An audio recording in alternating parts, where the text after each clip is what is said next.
চাবিটা কই? একটা হেসাগুলো দিস তো, পুরনো হেসাগুলো 5 কাটবাজ।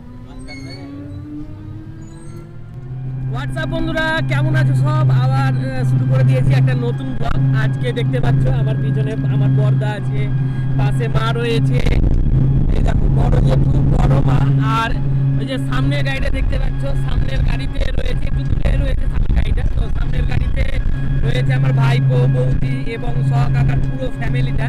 তো আমরা যাবো আজকে ডাহাপাড়া ধাম, যেহেতু আজকে হচ্ছে সীতা নবমীর দিন, নাকি বলো না সীতা নবমী? তো আজকে হচ্ছে সীতা নবমী, প্রভু জগৎবন্ধু সুন্দরের আজকে হচ্ছে জন্মতিথি, জন্মতিথি। তো সেই উপলক্ষে কিন্তু ডাহাপাড়া ধামে প্রচন্ড ভিড় এবং উৎসব হয় এবং একটা বিশাল পরিমাণে মেলা বসে। তো সেই মেলা দেখতে যাব। আগে আমার কোনোদিন যাওয়া হয়নি, মায়েরও যাওয়া হয়নি, হয়তো গিয়েছিল, আগে অনেকবার গিয়েছে। তো আজকে সেই মেলাটা বা সেই উৎসবটাই দেখাতে আমরা বন্ধু দ্বিতীয় দিন। দ্বিতীয় দিন। তো 2 তারিখ থেকে শুরু হয়েছে, আজকে 3 তারিখ না? আজকে 3 তারিখ না 4 তারিখ? 3 তারিখ বুধবার মাস এসেছে। 3 তারিখ বৃহস্পতি শুক্র শনি 4 তারিখ। মঙ্গলবার শেষ মঙ্গলবার ছিল। আজকে আকাশটা কিন্তু কাল পরশু থেকে খুব ভালো রয়েছে, কারণ গত 2 দিন ধরে যে হারে ঝড় বৃষ্টি হলো, আজকে ভগবানের কাছে চাইছি যে ঝড় বৃষ্টি যাতে না হয়। ঝড় বৃষ্টি এবং রোদ হলেও বেশ গরম পড়বে, আর ঝড় বৃষ্টি হলে বুঝতেই পারছেন এই ফাঁকা টুকটুকের মধ্যে কিন্তু থাকা খুব মুশকিলের ব্যাপার। বাড়ি আসতে গেলে এই 20-25 কিলোমিটার দূরে আজিমগঞ্জ আমাদের বাড়ি থেকে, তো সেইখান থেকে আসাও কিন্তু মহা মুশকিলের ব্যাপার হয়ে যাবে এবং উৎসবের যে আনন্দ, সেই আনন্দটা পুরো মাটি হয়ে যাবে। চাই না আমি আজকের দিনটা ওই রকমভাবে স্পয়েলড হয়ে যাক।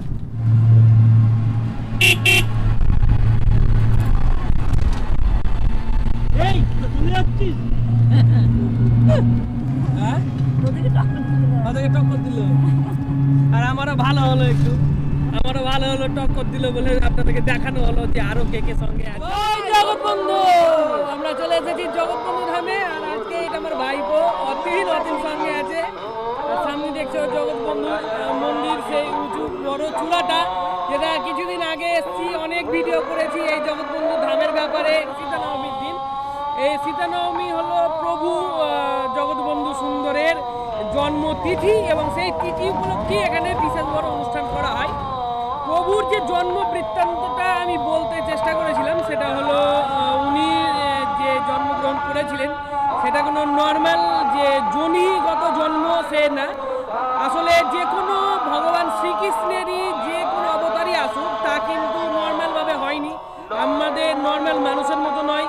তো তার একটা আলাদাভাবেই জন্ম হয়েছিল।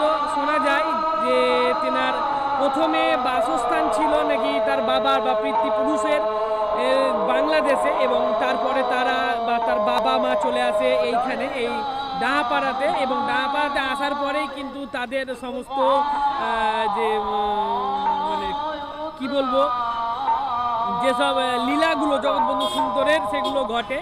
এবং তার বাবা মা একটা নদীতে স্নান করতে যাবার সময়তে এই প্রভু জগৎবন্ধু সুন্দরকে কিন্তু পান, এবং তারপর থেকে জগৎবন্ধু সুন্দরের বিভিন্ন লীলা হয়। এবং এই জগৎবন্ধু সুন্দরের এই জায়গাটা তিনি কিন্তু সৃষ্টি করেন এখানকার মানুষকে বিভিন্ন পাপ থেকে মুক্ত করার জন্য, তাদেরকে একটা সচেতন করার জন্য, কৃষ্ণ নামের জন্য।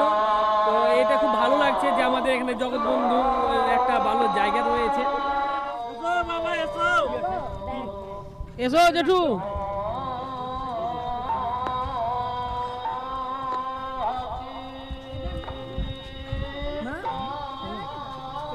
কি দেখছো? চলো চলো চলো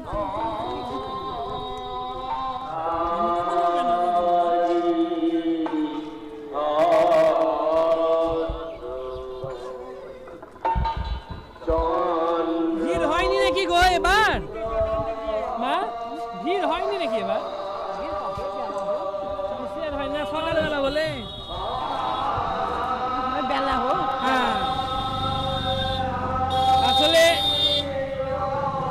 আমি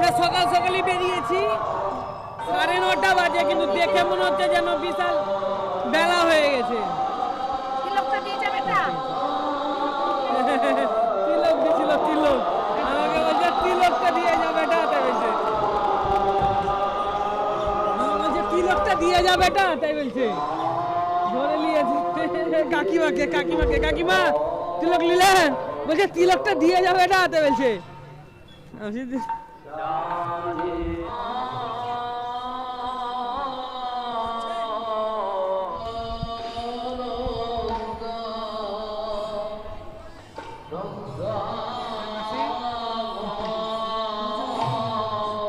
তোর মাকে দিয়ে দিয়েছে তিলক, তোর মাকে তিলক দিয়ে দিয়েছে।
ভালো লাগে জায়গাটাকে ঘুরে দেখতে, বারবার এখানে ঠাকুরের শোনাই যাবে না কিছু, আবার রেকর্ডিং করতে হবে।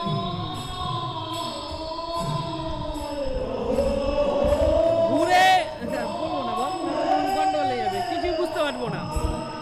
এত এখানে আওয়াজ হচ্ছে, মানে উৎসবের সময় একেই, তার উপরে এই যে নাম সংকীর্তন হচ্ছে, কিছু শুনতে পাওয়া যাবে না।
পিছন দিকে তো আওয়াজ একটু কম হবে।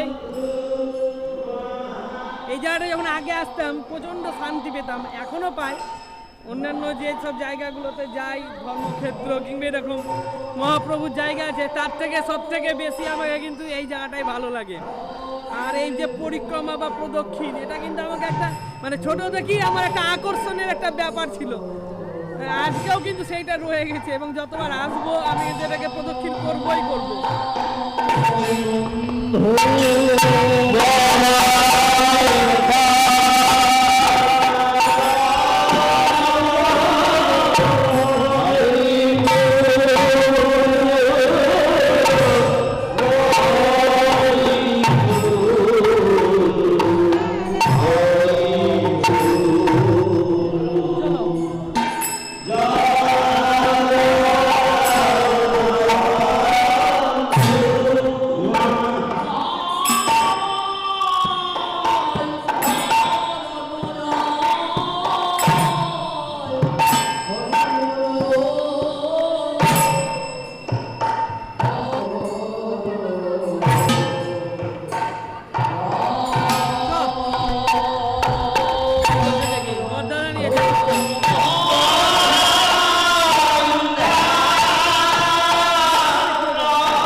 রং করতে হতো কিছু একটা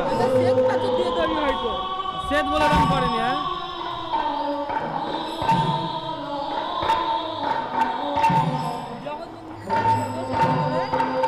জগৎবন্ধু আছে, শ্রীকৃষ্ণ আছে, আর কি আছে? গোপাল আছে, গোপালদেব আছে, মহাদেব আছে, স্বামী বিবেকানন্দ আছে, তারপরে এও আছে যে ওর নামটা কি যিশু খ্রিস্ট, ওই দেখ যিশু খ্রিস্ট সব কোনাতে শ্রীকৃষ্ণের ফটোর নিচে। জলে দেখ, জলে একটা নতুন সিস্টেম হয়েছে দেখ, ওই জলে জলে একটা নতুন ফোয়ারের মতন একটা কিছু সিস্টেম করেছে। এটা কিন্তু মূলত উৎসবেই হয়, অন্যান্য সময়তে হয় না।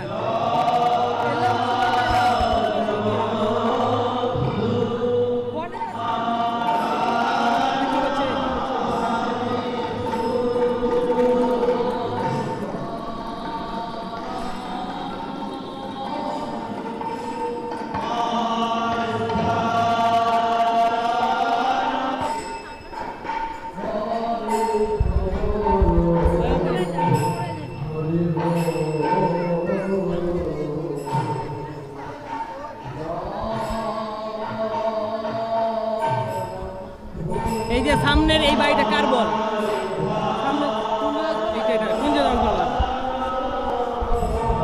এখানে কিন্তু কুঞ্জদাস বাবা থাকতেন। এখানে একটা মাটির ঘর ছিল অনেকদিন আগে, বেশ কিছুদিন আগে, 6 মাস 1 বছর আগে ছিল, এখন আর নাই। কিন্তু মাটির বাড়ির আদলেই এটা তৈরি করা হয়েছে, একই রকম টালির চাল, একই রকম সব কিছু। কিন্তু যাই বলুন, মাটির বাড়ি এবং পুরাতন দিনের এদিকে বাবা পুরাতন দিনের সেই সব জিনিসগুলো কিন্তু একটা মোহ আলাদাই সৃষ্টি করে, আলাদাই একটা আনন্দের ব্যাপার থাকে, যেটা হয়তো নতুন যুগের এইসব কারুকার্যময় স্থাপত্যে কিন্তু থাকে না। বাহ, খুব সুন্দর।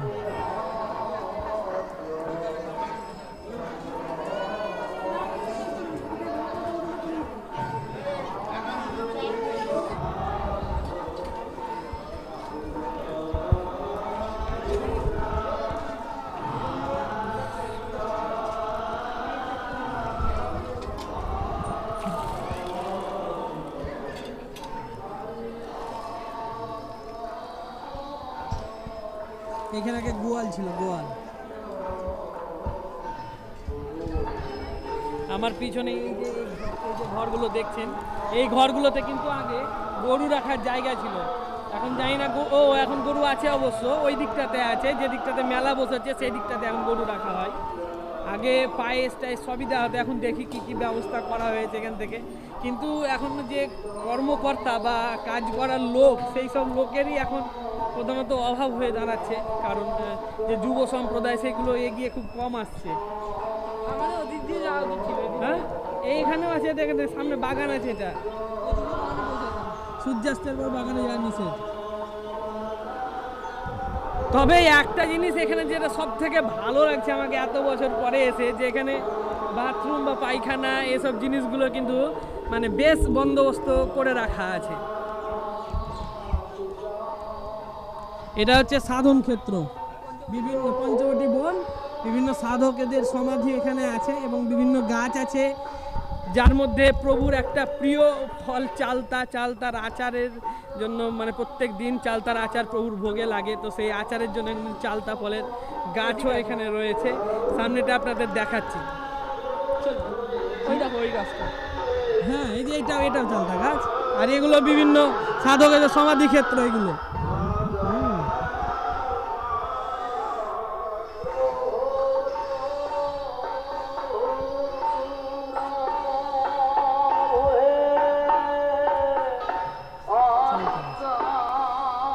চালটা ধরেনি এবার, আছে চালটা, দেখতো ফল আছে কি দেখতো,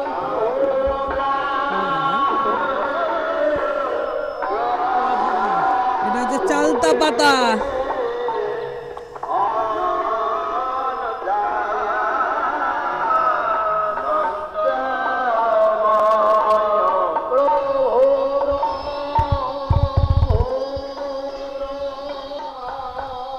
এখানে একটা কল্পতরু বৃক্ষ আছে, সম্ভবত এটা কল্পতরু বৃক্ষ। এখানে আপনি যে মনস্কামনা নিয়ে এখানে আপনি ঢিল বাঁধবেন, সেই সব মনস্কামনা কিন্তু আপনার পূর্ণ হবে। আমি ছোটোবেলায় অনেক বেঁধেছি, এখন সেই কামনাগুলো কি করেছি সেটা মনে নেই, মানে ছোটোবেলার কামনা বাসনা চাওয়া পাওয়া সেগুলো আর মনে নাই, কিন্তু হ্যাঁ দেখুন এই গাছেই কিন্তু আমরা বাঁধতাম।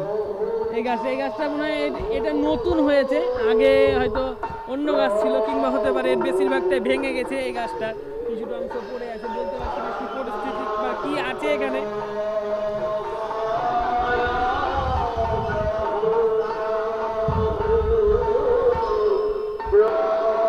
বাহ, এই জায়গাটা কিন্তু খুব শান্তির জায়গা, খুব সুন্দর, আমাকে খুব সুন্দর লাগে। আমি ছোট থেকে যখনই এখানে আসতাম তখন এই জায়গাটা আমার খুব ভালো লাগতো, শুধু মনে হতো এখানে এসে শুয়ে যায়, ঘুমায়, এখানে এসে একটা আলাদা একটা শান্তি পাই এখানে এসে আমি একটা। ওই জন্য দেখবেন যে আমার যত ব্লগ আছে, কিন্তু জগৎবন্ধুর ব্লগ 4-5টা আছে আমার। এমন নয় যে আমি কন্টেন্ট পাচ্ছি না বলে হয়তো এখানে আসছি, এরকম কিছুই না, কিন্তু এই জায়গাটা আমাকে ভালো লাগে, এই জায়গাটা সত্যি আমার পছন্দের। আপনারা আসুন, দেখবেন খুব শান্তির জায়গা, ভালো জায়গা। এই অতিনেরা মানে আমার বড় জেঠুরা, এরা তো প্রায়ই আসে বলতে গেলে, মানে আমার থেকেও এরা বেশি আসে একাধ ঘাট। তো আমি যদিও জগৎবন্ধুর শিষ্য না, কিন্তু আমার মা বাবা জগৎবন্ধুর শিষ্য ছিলেন বা শিষ্য আছেন মা, এখন বাবা মারা গেছেন, তো সেই সূত্রে আমার এখানে কিন্তু ছোট থেকেই আসা যাওয়া, এবং এই জায়গাটা আমাকে খুব সুন্দর লাগে। সত্যি আসুন, একবার আসুন। আর এখানে কিন্তু অন্যান্য জায়গার মতন যে টাকা পয়সা লাগে খেতে গেলে বা ভোগ প্রসাদ পেতে গেলে, এমন কিছু না। আপনি যদি ইচ্ছা করেন দিতে পারেন, আপনি যদি না ইচ্ছা করেন তো সাহায্য নাও করতে পারেন, সেই দিকে এদের কিন্তু কোনো চাপ নাই ওইভাবে। তবে হ্যাঁ, কী করে আসবেন ওইটাও বলে দাও। হ্যাঁ, আপনাকে আসতে গেলে এখানে ট্রেন বা বাই বাস যে কোনোভাবে আসতে পারেন, তবে আপনাকে আসার জন্য আজিমগঞ্জ নামক স্টেশনে আসতে হবে। তা আপনি হাওড়া থেকে আসুন, মালদা থেকে আসুন, ফারাক্কা থেকে আসুন, যে কোনো দিক থেকে আজিমগঞ্জগামী ট্রেন আপনাকে ডাহাপাড়া ধাম স্টেশনে নেমে তারপর ওখান থেকে একটা টুকটুক ভাড়া করে নেবেন। যদি আজিমগঞ্জে নামেন তাহলে 30 টাকা 40 টাকা মতো ভাড়া নেবে, আর যদি ডাহাপাড়া ধামে নামেন বা ডাহাপাড়াতে নামেন তাহলে আপনাকে মাত্র 10 টাকা ভাড়ার বিনিময়ে পৌঁছে দেবে ডাহাপাড়া ধামের প্রধান গেটে। মেনলি আজকে যে কথাটা বলতে এসছি, আজকে ডাহাপাড়াতে এই পুরো উৎসবটা দেখাবো। সময় বেশি হয়নি যদিও, 10টা 10:30, ভিড় একটা মোটামুটি আছে, অন্যান্য দিনের মতন নয় বা অন্যান্য বারের মতন নয়, কারণ প্রচণ্ড গরম পড়েছে এবছর, এত গরম পড়েছে মানুষ সত্যি বেরোতে কিন্তু কুণ্ঠিত বোধ করছে। কিন্তু আপনাকে দেখাবো 12টা-1টার দিকে কি হারে এখানে ভিড় জমে। যাই হোক, এই জায়গাটা তো হলো, আরও জায়গাগুলো আপনাকে দেখিয়ে দিয়ে। কি প্রসাদ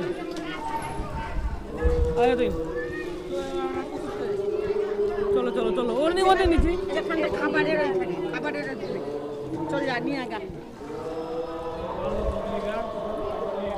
যে প্রসাদ দিচ্ছে, তো প্রসাদটা নিয়ে আসি একটু হাতে করে।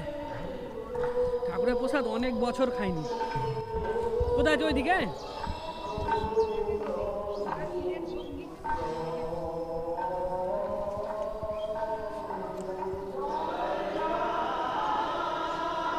আর একটু পরে হলেই মনে হয় পাওয়া যেত না। ভাগ্যে যার থাকে তারই হয়।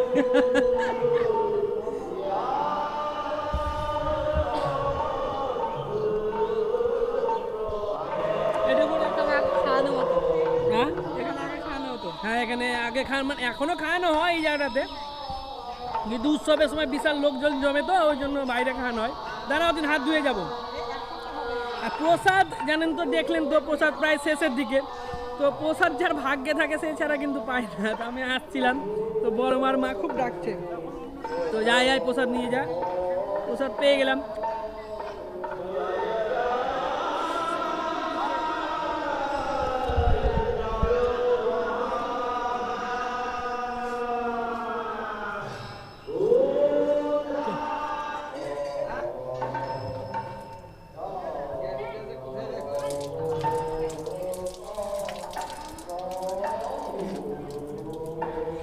জলও খেয়ে নিলাম, মুখে জল দিলাম, কারণ প্রসাদ খেয়ে না জলটা নেওয়া বাধ্যতামূলক। জল খেতে হয় প্রসাদ খেয়ে, হাত ধুবেন প্রসাদ খেয়ে।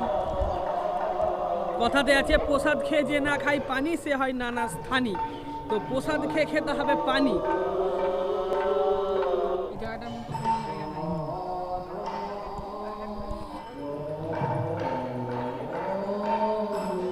করা হয়, যোগান করা হয়।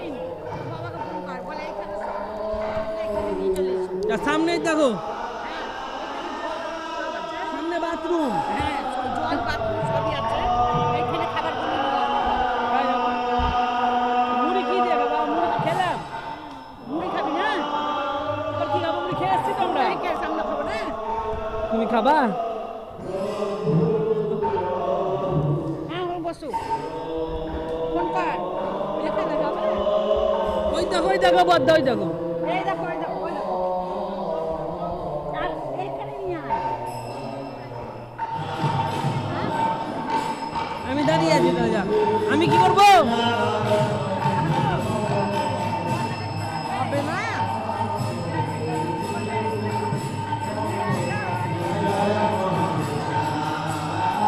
থাক, কোন আপনি দেখুন খবর আছে। হ্যাঁ টাকা নিবে নাকি? দে। আর কি নিবা? চপ, চপ আর মুড়ি বেশি করে। চপ আর নিরামিষ চপ নিয়ে আসবে। এখানে আমিষ চপ থাকে নাকি?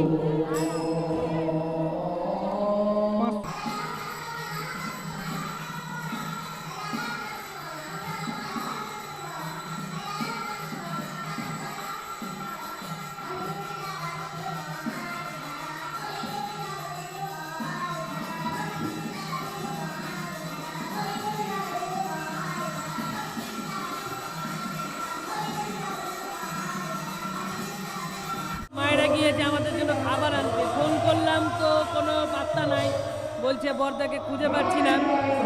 এখন দেখি কতক্ষণে আসছে, অপেক্ষাতে বসে আছি। মাথার উপরে হালকা হালকা রোদও আছে। এটা গাছের তলায়, এটা গাছ, এই গাছের তলাতে জেঠুকে বসিয়ে রেখেছি। জেঠুর বয়স হয়ে গেছে অনেকটাই, ওই জন্য জেঠু অতটা বেশি হাঁটতে পারছে না আমাদের মতোই। তো আমি জেঠুর কাছে বসলাম, আর মা আর বড় মা মিলে গেল খাবার আনতে। অতীন গেল, বর্দা গেল। এখানে বসার জায়গা যথেষ্ট আছে, কিন্তু যদি মনে করেন একটু শোবো তার জন্য ঘরও রয়েছে। আর যদি মনে করেন না ঘরে শোবো না, মন্দিরে শোবো, তাও আপনি শুতে পারেন। এই যে সামনে নাট মন্দিরটা রয়েছে, নাট মন্দিরে কিন্তু আপনি শুতে পারেন। কিন্তু আমাদের যেহেতু খাবার টাবার খেতে হবে, সেহেতু খাবার দাবার খাবার জন্য কিন্তু একটু আলাদা জায়গা দরকার। কারণ জানেনই মন্দিরের ওপরে কিন্তু খাওয়া একবারে উচিত নয়, কারণ এটা ঠাকুরের স্থান।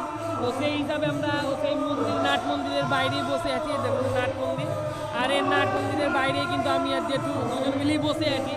মায়ের অপেক্ষা করছি, দেখি ওরা কখন আসে, কি নিয়ে আসে। তবে আজকের যে খাবারটা হলো, যখন আমরা বাইরে বেরোই একসঙ্গে, তখন কিন্তু আমরা মুড়িটা সঙ্গে করে নিই এবং তারপরে দোকানে যাই, দোকানে গিয়ে চপ টপ খাই।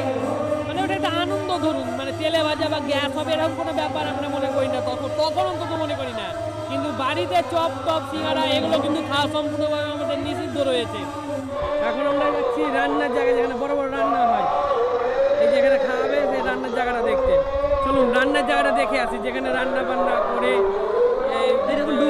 নরনারায়ণ সেবা করানো হয় এই মহোৎসবের দিনে। এই দেখুন ডুমুর, এই জায়গা। হ্যাঁ কুমড়োর একবার গাদাটা দেখুন কি হারে কুমড়োর গাদা লেগে আছে। মানে এই দেখি আন্দাজ করতে পারছেন যে কত লোক, কত মানে জনসাধারণ এখানে সেবা করে এই দিনে। মানে সেবা করানো হয় জগৎবন্ধু ধাম থেকে এবং সম্পূর্ণ ফ্রি অফ কস্টে, কিন্তু আপনি চাইলেই এখানে আসতে পারেন এবং দীক্ষা নিতে পারেন। শুধু খাওয়ানো হয় বলবো না, এখানে কে রে অনেক বড় কড়াই, অনেক বড় কড়াই। মানে এখানে অন্তত করে 1,00,000 লোকের খাওয়ানো হয় আমি যতদূর শুনেছি। তো সেই হিসাবে কত বড় কড়াই হবে আপনি একবার ভেবে দেখুন।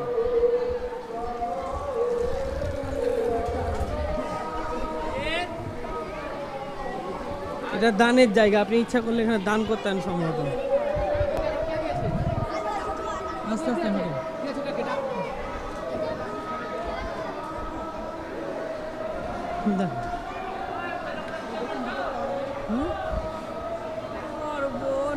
হ্যাঁ কত বড় কড়াই দেখুন। ভারত সেবাশ্রমে লাস্ট দেখেছি, তারপরে এইখানে দেখলাম। মানে এখানে একই পরিমাণে হয়তো লোককে খাওয়ানো হয়। হ্যাঁ বিশাল বিশাল কড়াইগুলো দেখ কত বড় বড়। এই কড়াইটা ওই কড়াইটা না, ওই কড়াইটা বেশি খান। এটা কড়াইটা অত খান না, ওই কড়াইটা বেশি খান। হ্যাঁ ওই কড়াইগুলো বেশি খান।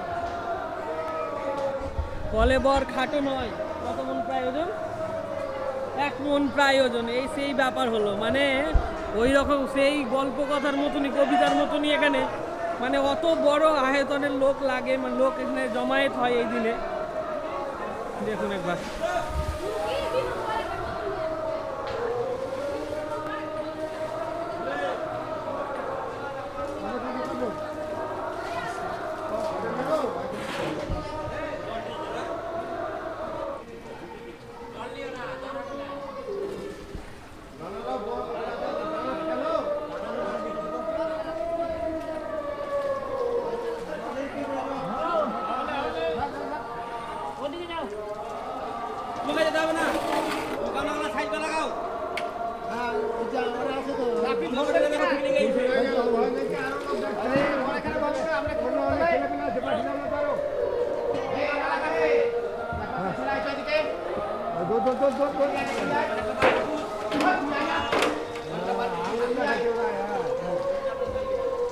আগুন দেখাচ্ছে ভালো করে রাখো রাখো এখানে আছি।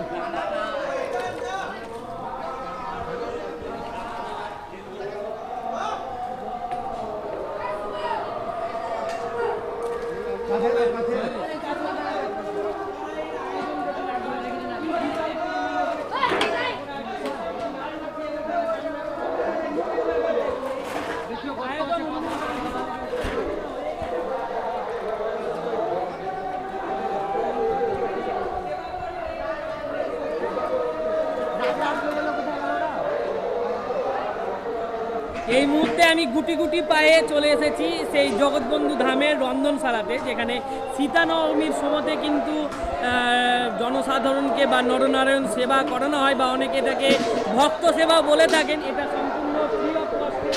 দেখুন কি বিশাল পরিমাণে এখানে রন্ধনের ক্ষেত্র, এখানে জল রাখার জায়গা, এবং ওই সামনে দেখছেন বিশাল পরিমাণে উনুন কিছু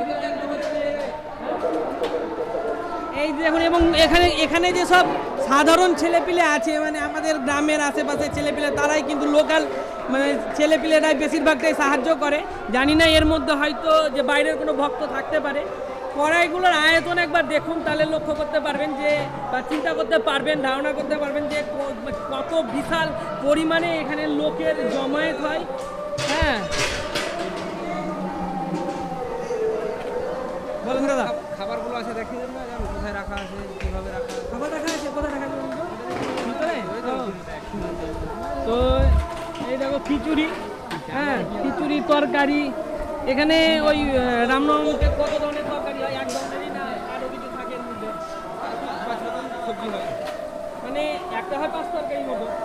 একটা শুক্ত হচ্ছে, কালকে পায়েস পরমান্ন হয়েছিল, কালকে হয়েছিল, মানে প্রত্যেকদিন হয় না? কিন্তু হয়। এখানে ওই জনসংখ্যা কিরকম আছে ভক্তরা? বহু দূর দূরান্ত থেকে, মোটামুটি লোক খায় প্রায় 1,500 থেকে 5-6 হাজার তো হবেই। দিনে দিনে বেশি হয় এক একটা ব্যাচে মোটামুটি 5,000 লোক বসে। এক এক দিনে একটা ব্যাচে 5,000 5,000 লোক বসে। এরকম কটা ব্যাচ বসে? 5টা 6টা না প্রায় 10-12টা 10-12টা, তাহলে 5-10-50,000 লোক একদিন। একদিন এই তারও সবটা বেশি কদিন হবে, চলে বলছেন এবার? বেশি হবে তো কম হবে। কদিন চলে? 8 দিন, 7 দিন 8 দিন চলে। তাহলে 7 গুণি তো 50,000, হ্যাঁ 3,50,000 লোক এমনি জমায়েত হয়, মানে বিনা হিসাবে 60 মণ 50 মণ তরকারি সবজি আসলে হয় একবারে। আর চাল রান্না হয় মোটামুটি 70 থেকে 80 মণ চাল রান্না হয় প্রতিদিন। কি বিশাল পরিমাণে ভক্তের ভিড়। ভেতরে যান, ভেতরে যাই। হ্যাঁ আয় অতীন, দেখবি তাই চটপট আয় অতীন। জয় জগৎবন্ধু।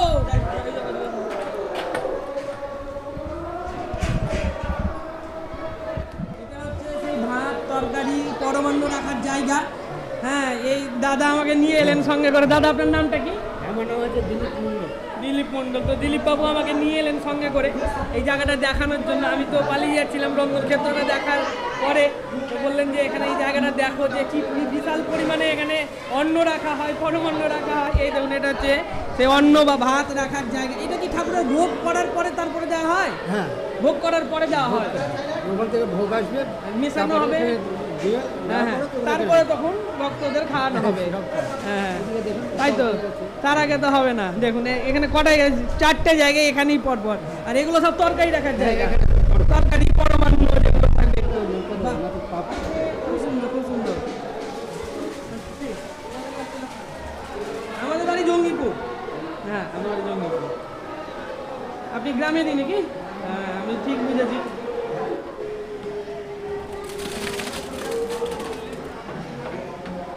এইটা হচ্ছে সেই নরনারায়ণ সেবার ক্ষেত্র। জায়গাটা কত বৃহৎ দেখুন, যে একবারে 50,000 লোক বা একদিনে 50,000 বা 3 লক্ষ লোক এই 7 দিনে খাবে, তার জন্য কত বড় জায়গা করে রেখেছে। আর এতটা কুমড়ো তো লাগবে, কারণ প্রতিদিন 20,000 30,000 লোক খাচ্ছে, মানে 4টে-5টা করে ব্যাচ বসছে, 5,000 লোক খাচ্ছে এক একটা ব্যাচে। তাহলে কত বড় এর ক্ষেত্রফল আর কি বিশাল পরিমাণে এই উৎসবের যে পরিসীমাটা হয় তখন সেই মুহূর্তে, সেটা নিশ্চয় লক্ষ্য করতে পারছেন।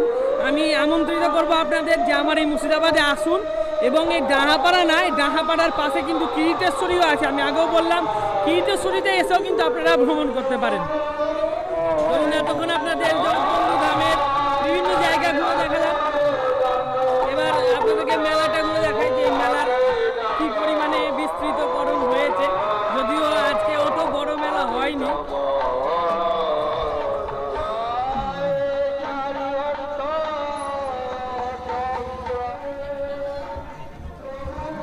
খাবার দোকান বসেছে, হ্যাঁ, কিন্তু ডিমের চপ বসেছে নাকি আবার? এগুলো বসেনি না? হ্যাঁ ওটাই আমি দেখলাম জিজ্ঞেস করে, কারণ অতনুর বাবার সঙ্গে এসে চপ টপ কিনে গেছে।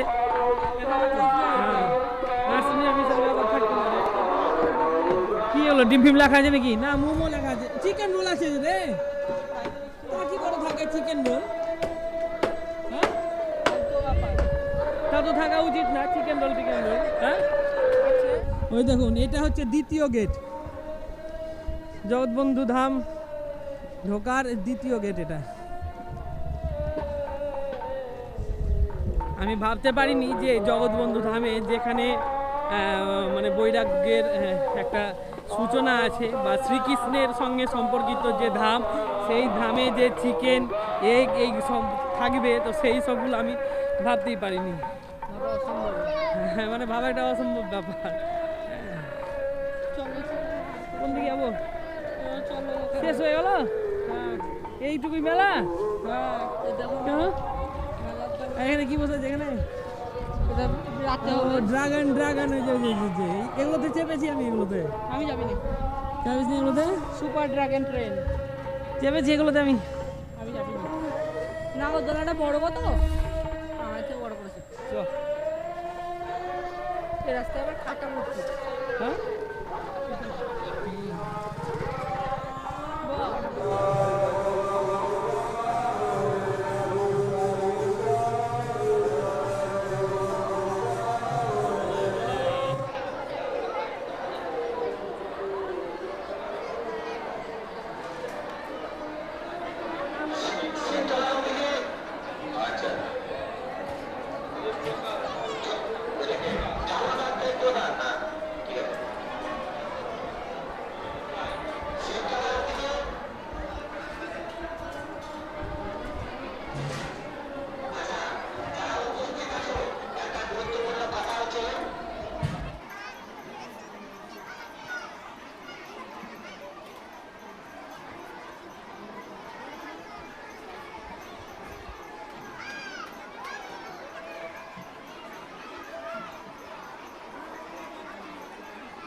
এত গরমের মধ্যে সবশেষে আমরা খাওয়া দাওয়া শেষ করে রওনা হলাম বাড়ির উদ্দেশ্যে।